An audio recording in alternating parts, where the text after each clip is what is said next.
মাওলানা Jalaluddin Rumi একদিন কুয়ার পাড়ে বসে তার ছাত্রদের পড়াচ্ছিলেন। সামনে রাখা ছিল অসংখ্য দুর্লভ ও মূল্যবান কিতাব। এমন সময় সেখানে এসে হাজির হলেন এক জরাজীর্ণ বেশধারী একজন ফকির। তিনি ছিলেন শামস তাবরিজ। তাবরিজ কিতাবগুলির দিকে ইশারা করে রুমিকে জিজ্ঞাসা করলেন, এগুলি কি? রুমির কণ্ঠে তখন পাণ্ডিত্যের অহংকার। তিনি তাচ্ছিল্যের সুরে বললেন, এগুলো এমন কিছু কিতাব যা তুমি বুঝবে না। রুমির উত্তর শুনে শামস তাবরিজ সেই সব কিতাব ও পাণ্ডুলিপি তুলে কুয়ার পানির মধ্যে ফেলে দিলেন। রুমি আর্তনাদ করে উঠলেন, এ কী করলেন আপনি? আমার অমূল্য সব সম্পদ পাণ্ডুলিপি নষ্ট হয়ে গেল। আল্লামা রুমির অবস্থা দেখে শামস তাবরিজ রুমিকে নিয়ে কুয়ার পাড়ে দাঁড়ালেন।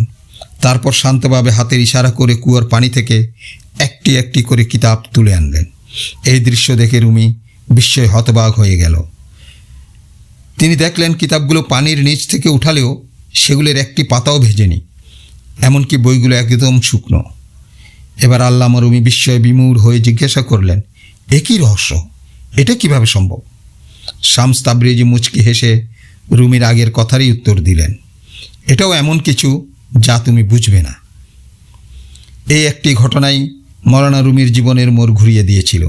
তিনি বুঝতে পারলেন তিনি এতদিন জ্ঞানের যা কিছু অর্জন করছেন তা আজকের ঘটনায় ফুৎকারে উড়ে যাওয়া মরু বালুকার ন্যায়। এও বুঝতে পারলেন যে কাগজের পাতায় লেখা জ্ঞান আর হৃদয়ে জ্বলে ওঠা স্রষ্টার প্রেমের নূরের মধ্যে আকাশ আর পাতাল তফাৎ। অনুধাবন করলেন এতদিন কেবল পুঁথিগত ইলমের সাগরেই তিনি ডুবেছিলেন, কিন্তু হাকিকত বা আল্লাহর নূরের মহাসাগরের সন্ধান তিনি পাননি। সেই থেকে তিনি শামস তাবরিজের শিষ্য হয়ে গেলেন। শামস তাবরিজও রুমির মতো শিষ্য পেয়ে নিজের জ্ঞানের সবটুকু উজাড় করে শিখালেন যে আসল জ্ঞান কাগজ আর কালির কলমে নয়, বরং গভীর জ্ঞান থাকে কলবের অভ্যন্তরে, যেখানে খোদার নূর প্রতিনিয়ত প্রতিফলিত হয়। যতক্ষণ বাহ্যিক অর্জন নিয়ে মানুষ পড়ে থাকে ততক্ষণ ভিতরে প্রকৃত সত্তাকে চেনা অসম্ভব। শামস তাবরিজ রুমিকে তার সেই পরিচয় থেকে মুক্ত করে একজন আল্লাহ প্রেমিক খাঁটি বান্দা হিসেবে গড়ে তুলেছিলেন, যার হৃদয়ে অহরহ খোদার প্রেমের ঢেউ উতলে উঠত। আর তখনই তৈরি হতো মারফতের শায়ের। এভাবে লিখিত হয়েছিল বিখ্যাত মসনবি শরীফ, যা আজও আল্লাহ প্রেমীদের হৃদয়ের তৃষ্ণা মিটিয়ে যাচ্ছে।